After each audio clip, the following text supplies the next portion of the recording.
Donald Trump won the 2024 election. He won the Electoral College. He won the popular vote. Not by much, but he won the popular vote. It was a decisive victory. Let's just be honest. No question about that. The question that I really have, and a lot of other Americans who believe in democracy, who are concerned about democracy, the question they're now asking is, where does the Democratic Party go from here? Where do they go? Folks from all sides of the ideological spectrum have offered some ideas. Some say the party should abandon, quote unquote, wokeness. Need to double down on populist messaging to win back the working class. Others say the party doesn't really need many changes at all. That it was global inflation, it was the cost of eggs that sank Kamala Harris's campaign. And then there are those who say that the Democratic brand is utterly dead and that brand can never recover. This debate is playing out in real time right now because candidates are tossing their hats into the ring to be the next DNC chair. What does the DNC chair even do, right? Well, the chair is the Democratic National Committee's top executive. The job is part cheerleader, it's part fundraiser, part recruiter, and part spokesperson. It's a very visible role when a party no longer occupies the White House, when it's no longer in power, really, since the president is the de facto leader of his own party. This person will effectively become the top Democrat in the country, even if they don't actually serve in the government, right? They're going to be a big spokesperson for the party. So who is running? Who will decide how the party changes over the next few years? There's former Maryland Governor Martin O'Malley. Remember, he ran for president back in the day. There's Minnesota Democratic Party Chair Ken Martin, Wisconsin Democratic Party Chair Ben Wickler, and former Maryland Senate candidate Robert Houghton. They've all announced that they want the gig.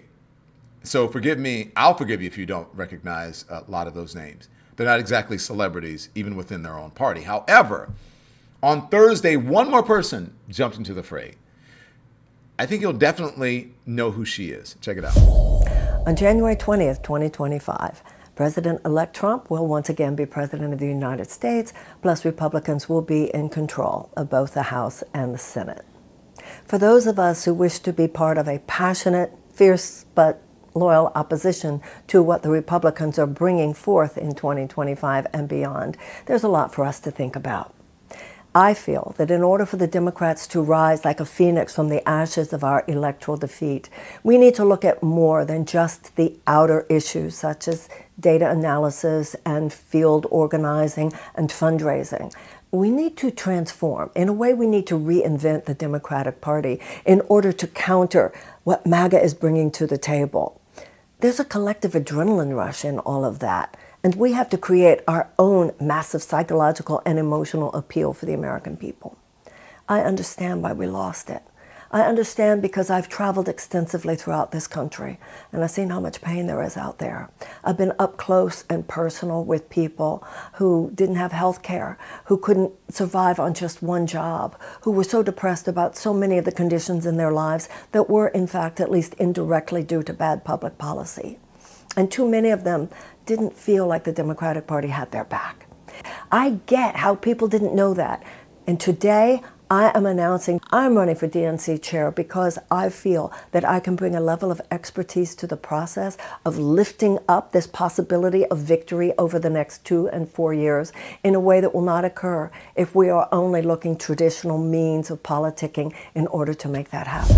Marianne Williamson. Yes, Marianne Williamson. She wants to be in charge of the Democratic Party. So what do you think of that? Is Williamson precisely the radical change agent that Democrats need right now? Could she help the party restructure its priorities?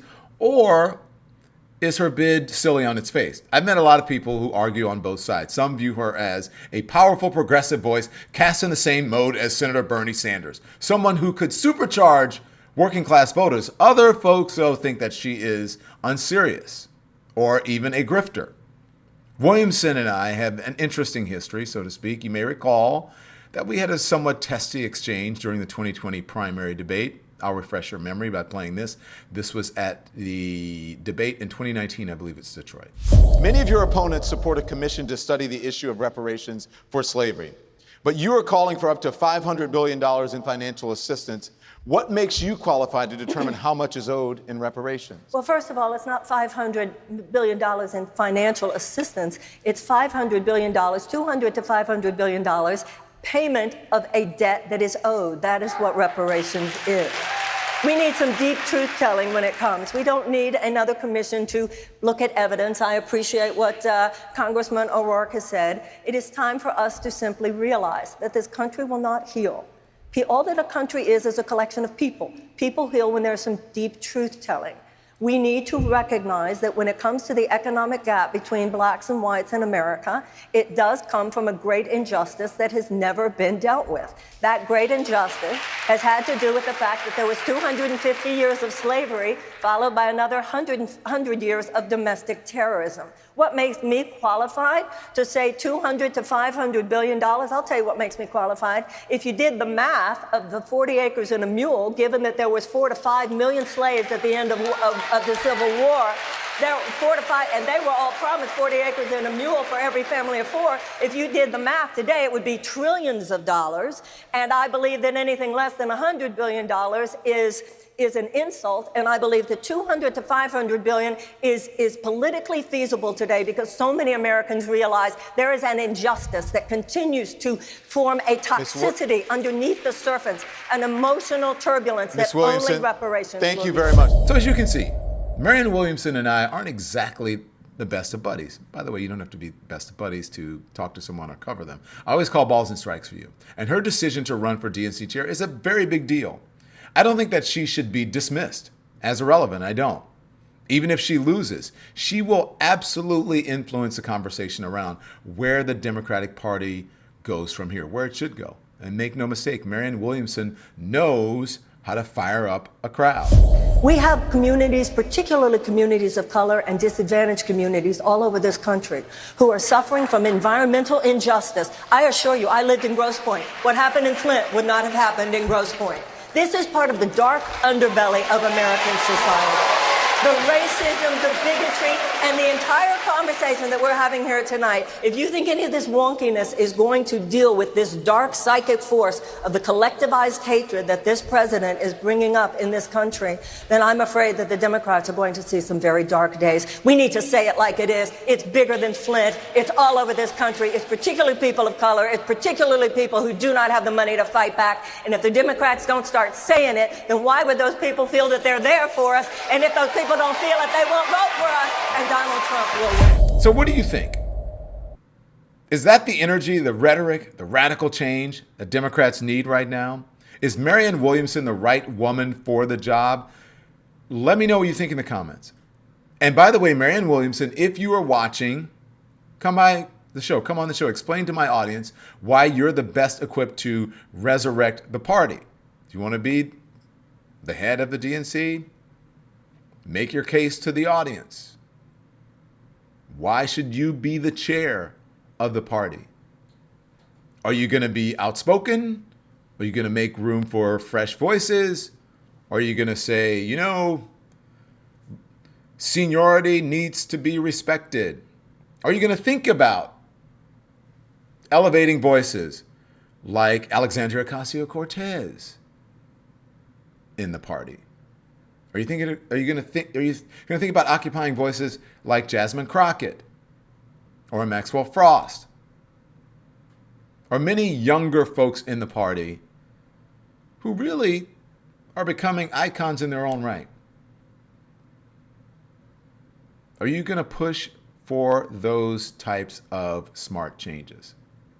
That's the questions that people have for you. But folks, again, let me know in the comments. Let me know what you think. We are thrilled to have you as one of our watchers. So thank you so much for tuning in. Make sure you hit the like button and the subscribe button as well. And that way you can be notified about all of our new content. There's plenty of it for you. We're live every day at 10 a.m. Eastern time. We drop more videos at 2 p.m. Eastern and at 5 p.m. And if you want even more Don Lemon Show content, we'd love for you to become a member of the Lemon Nation, of the Lemon community. Members receive access to special community posts, exclusive content, and live shows. So just head right over to our channel page or click the join button on this video. Again, thank you for watching, and we'll see you next time.